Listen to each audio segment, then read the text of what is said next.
नमस्ते स्टूडेंट्स, मैं केम देवी आप सभी का बहुत बहुत स्वागत करती हूँ हमारे यूट्यूब चैनल विद्यापीठ ग्रेजुएशन क्लासेस में, जिसमें हम आज का टॉपिक लेकर के आ रहे हैं बीए फर्स्ट ईयर का पेपर सेकंड मनोविज्ञान, जिसका नाम है मानव विकास।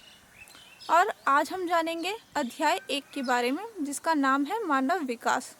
और इसके अंतर्गत जो टॉपिक्स हमने पढ़ने हैं वो हैं मानव विकास का अर्थ क्या है, मानव विकास की प्रकृति क्या है, उसका वर्णन कीजिए। ठीक है, तो टॉपिक को आगे बढ़ाने से पहले सबसे पहले आप मेरे चैनल को सब्सक्राइब कीजिए, जिससे कि मेरे नेक्स्ट वीडियो आप सब तक पहुंच सकें। और उसी के बगल में आपको बेल आइकन दिख रहा होगा, तो बेल आइकन को प्लीज़ दबा दीजिएगा, जिससे वीडियो की नोटिफिकेशन सबसे पहले आपको पहुंचे।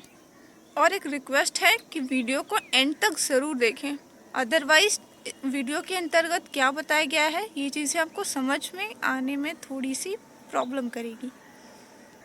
तो अब टॉपिक स्टार्ट करते हैं। मानव विकास का अर्थ, अर्थात मानव का विकास क्या होता है, उसका क्या अर्थ होता है, तो यही हम जानेंगे इसमें। अगर आप इसको नोट डाउन करना चाहते हैं तो नोट डाउन कर लीजिएगा, अदरवाइज़ अगर आप इसे समझना चाहते हैं तो आप इसे समझ लीजिएगा। आप इसे समझ करके अपने अकॉर्डिंग लिख भी सकते हैं। मानव विकास का अर्थ होता है जब शिशु जब बड़ा होता है, बड़े होने से मृत्यु पर्यंत तक मानव विकास की प्रक्रिया चलती रहती है। और शिशु से मृत्यु पर्यंत तक जो चेंजेस होते हैं, जो परिवर्तन होते हैं, उसे ही हम क्या कहते हैं, मानव विकास।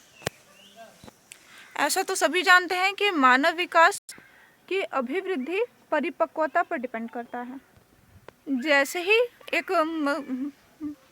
ही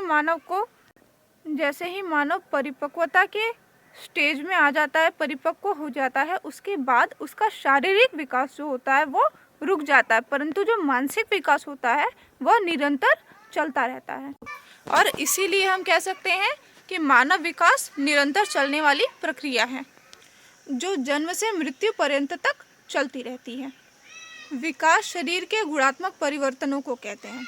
जैसे हमारा शरीर क्या होता है, हम इतने छोटे से होते हैं, उसके बाद में फिर हम बढ़ते हैं, हमारी लंबाई बढ़ती है, हमारे हाथ पैर में वृद्धि होती है, जैसे शारीरिक विकास होता है। फिर हमारा एक स्टेज आता है जब हमारा मानसिक विकास होता है। हम पहले शैशवावस्था में होते हैं, उसके बाद बाल्यावस्था में आते हैं, फिर किशोरावस्था में आते हैं।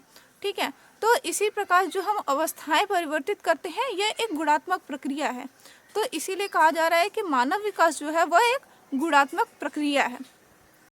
और मानव विकास इन्हीं परिवर्तनों को, ये जो गुणात्मक प्रक्रिया है, इन्हीं परिवर्तनों को मानव विकास कहा जाता है। विकास का एक क्रम होता है जो आजीवन चलता रहता है। अब आजीवन से आप समझ लीजिए कि जैसे हमने ये कहावत तो ज़रूर सुनी होगी कि बूढ़ा व्यक्ति भी नौजवान से कुछ सीखता रहता है। तो ये सीखने की प्रक्रिया ही मानव विकास के अंतर्गत आती है। तो हम जो कुछ भी सीखते रहते हैं, तो मृत्यु पर्यंत तक हर व्यक्ति कुछ ना कुछ सीखता ही रहता है, और ये सीखने की प्रक्रिया मानव विकास कहलाती है। हमारे नोट्स को बहुत ही ज़्यादा इम्पोर्टेंट बनाती हैं। मनोवैज्ञानिक स्किनर के अनुसार विकास एक निरंतर एवं क्रमिक प्रक्रिया है, अपितु इसमें परिवर्तनों का वह प्रगतिशील क्रम निहित है जो परिपक्वता के लक्ष्य की ओर अग्रसित होता है। विकास के परिणाम स्वरूप उचित व्यक्ति में नवीन विशेषताएं और नवीन योग्यताएं प्रकट होती हैं। गुडेनफ के अनुसार जहाँ तक मानव विकास के मनोविज्ञान का संबंध है, इसके अंतर्गत मुख्य रूप से मानव में पाई जाने वाली शारीरिक, मानसिक, सांवेगिक एवं सामाजिक विकास और नैतिक विशेषताओं एवं व्यवहारों की उत्पत्ति और विकास का वैज्ञानिक अध्ययन होता है। इसके अंतर्गत मानव विकास गर्भकालीन अवस्था से लेकर वृद्धावस्था तक के वैज्ञानिक अध्ययन का समावेश समझा जाता है। इस संपूर्ण अध्ययन योजना में विकासात्मक दृष्टिकोण ही अपनाया जाता है।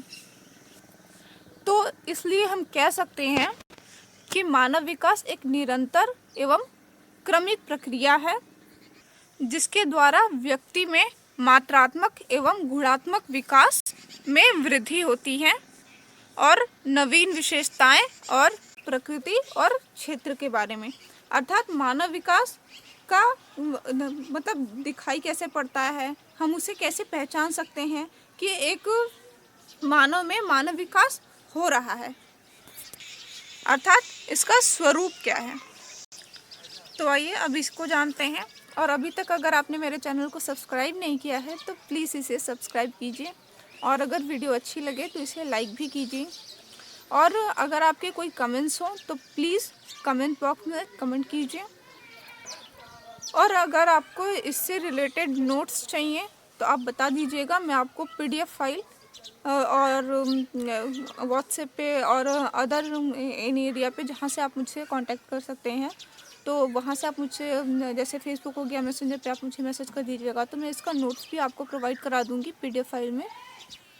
और सबसे बड़ी बात कि ये दीर्घ उत्तरीय के लिए अभी मैंने बनाया हुआ है, ठीक है। तो आप जितना ही छोटा छोटा लिखेंगे, है ना, तो ये लघु उत्तरी में हो जाएगा। अभी जैसे मानव विकास का अर्थ हमने पढ़ा हुआ है, ठीक है, तो इसमें हद से ज़्यादा 250 वर्ड्स इनफ है मार्क्स उठाने के लिए, और दीर्घ उत्तरीय में 500 वर्ड्स बहुत ही ज़्यादा इनफ है। तो आप उसी अकॉर्डिंग नोट डाउन करिए। अब मानव विकास की प्रकृति के बारे में अगर जाने तो इसका कहना है, मानव विकास के विभिन्न चरणों के अध्ययन के उपरांत यह पता चला है कि मानव विकास का उद्देश्य अवस्थाओं में घटित होने वाली विकासात्मक परिवर्तनों की जानकारी एवं घटित होने वाली समस्याओं का समाधान करना है। अतः जीवनकालिक विकास परिप्रेक्ष्य को ध्यान में रखकर मनोवैज्ञानिकों ने अपने अनुसंधान के विकास को किसी एक चरण तक सीमित नहीं किया, अपितु गर्भाधान से लेकर जन्म मरणोपरांत तक, अर्थात जीवन से लेकर मृत्यु तक, ठीक है। अर्थात जो जीवन पर्यंत हमारा शारीरिक विकास, सामाजिक विकास, सांवेगिक विकास, सामाजिक विकास, ठीक है। और इसके अंतर्गत क्या होता है कि सिर्फ व्यवहार बदलते रहते हैं, ठीक है ना। जैसे छोटे में जब बच्चा छोटा होता है तो उसका व्यवहार अलग होता है, बड़ा होते जाता है तो उसके व्यवहार में परिवर्तन होता जाता है, फिर जैसे जैसे वो वृद्धावस्था में आता है तो भी उसके व्यवहार में परिवर्तन होता है। तो आप एक तरीके से ये भी कह सकते हैं कि मानव विकास व्यवहारों का विकास कहलाता है, कि व्यवहार कैसे कैसे करना है ये स्टेज वाइज बढ़ता जाता है, ठीक है। मनोवैज्ञानिकों का मानना है कि जिस प्रकार से मानव विकास में वृद्धि होती रहती है, उसी प्रकार से मानव विकास नीचे भी गिरता जाता है, अर्थात वृद्धि के साथ साथ ह्रास भी पाया जाता है, यानी कि कम होने लगता है। क्योंकि देखिए, जैसे बच्चा शैशवावस्था में होता है तो उस टाइम से लेकर के किशोरावस्था तक, युवावस्था तक एनर्जी क्या होती है, हाई होती है। ये एक पॉइंट ऑफ होता है किशोरावस्था और युवावस्था में कि एनर्जी इनकी बहुत ज़्यादा हाई होती है।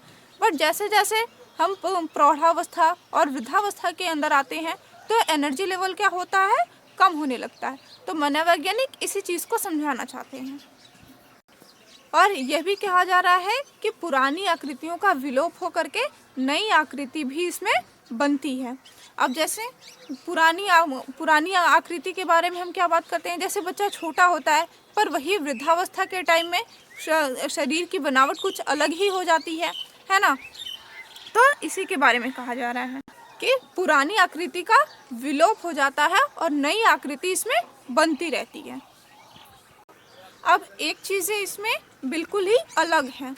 अब जैसे जब बच्चा शैशवावस्था में होता है तो उसके अंतर्गत मानसिक विकास नहीं होता है। मानसिक विकास बहुत ही तीव्र गति से होता है, क्योंकि बच्चा चीज़ों को समझना चाहता है, ठीक है। उसे बाकी की सामाजिक चीज़ें समझ नहीं आती, इसके लिए उसका जो मानसिक विकास तीव्र गति से होता रहता है।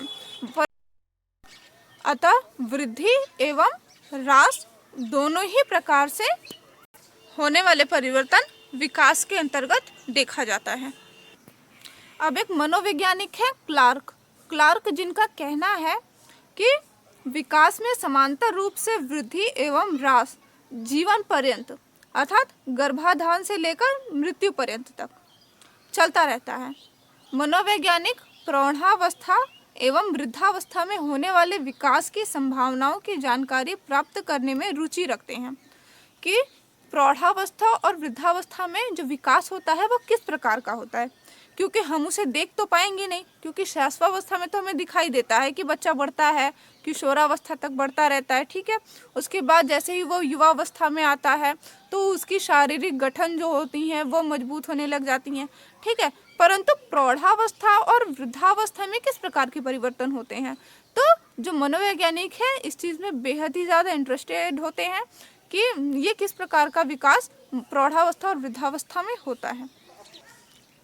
और जिस प्रकार से बाल्यावस्था किशोरावस्था में विकास में वृद्धि होती रहती है, तो और वृद्धावस्था और प्रौढ़ावस्था में भी वृद्धि होती रहती है, लेकिन बाल्यावस्था और किशोरावस्था में ह्रास क्या होता है ये जानने के लिए मनोवैज्ञानिक हमेशा उत्सुक रहते हैं, ठीक है।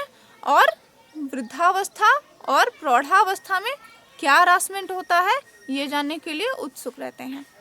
इस चीज़ को जानने के लिए वो बेहद ही महत्व देते हैं, ठीक है। और सब मिला करके मानव विकास जन्म से लेकर के मृत्यु पर्यंत तक चलता रहता है और यह वृद्धि एवं ह्रास दोनों का ही कारक है, ठीक है। तो आज के लिए बस इतना ही। अब हम नेक्स्ट वीडियो में मिलेंगे। मानव विकास में कौन कौन से स्वरूप होते हैं, मानव विकास की कितनी प्रकार की अवस्थाएं होती हैं। धन्यवाद।